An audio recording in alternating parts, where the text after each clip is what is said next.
Hey guys, this is Austin, and today I'm here with a comparison between the Nikon D3200 versus the D3100. As a D3100 user for the last year and a half, I can definitely say there are some very nice improvements in the D3200, but are they worth the roughly $150 price premium? To start out with, let's take a look at the camera bodies. At first glance they look identical, but Nikon has tweaked every surface and button on the D3200. Some changes are subtle, like the new flowing line that runs from left to right along the flash. Others are a bit more substantial, like the new grip which gives you a better hold on the camera, something very important in a small DSLR like this. Around back, you'll see the live view switch on the D3100 has been removed in exchange for a button, and the video record button has been moved up top below the shutter button. The live view button is just fine, but I did have an issue with the record button. It's the same size and in the same spot as the info and aperture/exposure buttons, and even after a few days of using the camera, I still accidentally hit the wrong button all the time.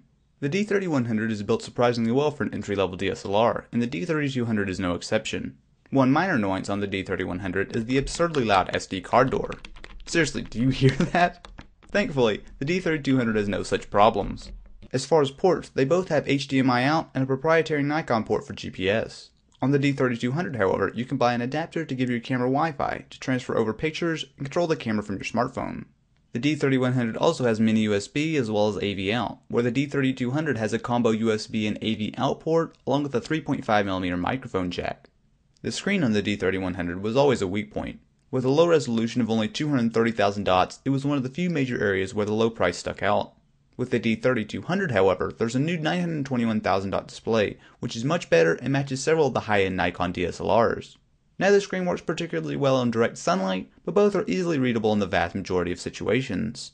Now let's take a look at image quality. The D3100 sports a 14 megapixel APS-C sized sensor, where the D3200 swaps that for a 24 megapixel sensor. The difference in detail is very noticeable, especially when you zoom in. Having 24 megapixels is also great for cropping. This is a shot I took with the D3200 with a 50mm lens, and there's enough megapixels to see detail even with extreme cropping. Beyond the increased megapixel count, you won't see a great deal of difference in the D3100 and D3200. Both are very capable shooters that will give you some very nice looking files in both JPEG and RAW. The D3100 has a decent burst rate of 3 frames per second, but the D3200 has a considerably better 4 frames. Of course, when you add more megapixels to a sensor, oftentimes you lose low light performance, but the D3200 does a good job here. At the same settings, the D3200 brings in a slightly more bright and colorful image, and handles noise just as well, if not very slightly better. Files stay clean on both cameras up to ISO 400 and are still usable for most situations up to ISO 1600.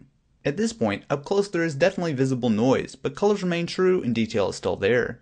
At ISO 3200, things still aren't terrible, but noise becomes very noticeable.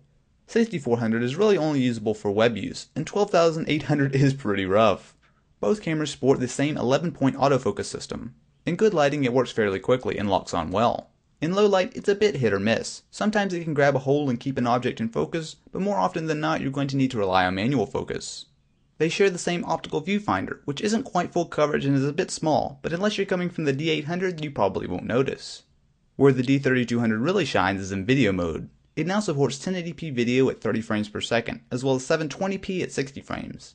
The maximum recording time is also up to 20 minutes on the D3200, compared to 10 minutes on its predecessor. The added resolution on the screen definitely makes shooting in live view easier, and having a microphone input is a huge help. You also have manual audio adjustments, as well as having your audio levels displayed on screen. Alright, so I'm now recording using the Nikon D3200, and to help me demo the video mode, I have my good friend Zam.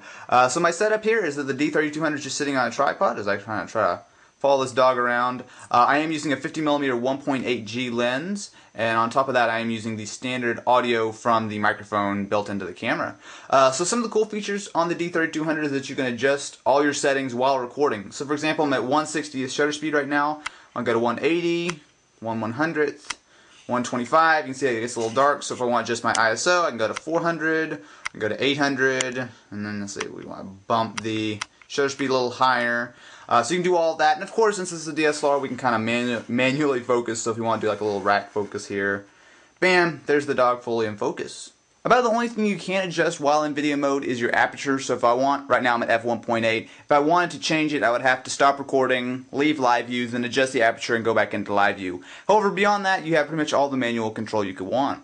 Alright, so I'm now using the D3100. So everything else is the exact same. I'm using the same lens, the same lighting, and Sam's in pretty much the same spot.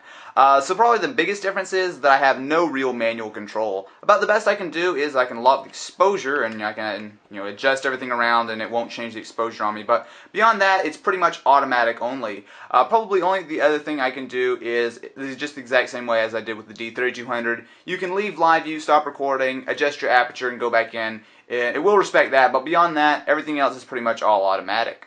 With Nikon keeping the D3100 around below the D3200 and D5100, it remains a stellar camera for $550.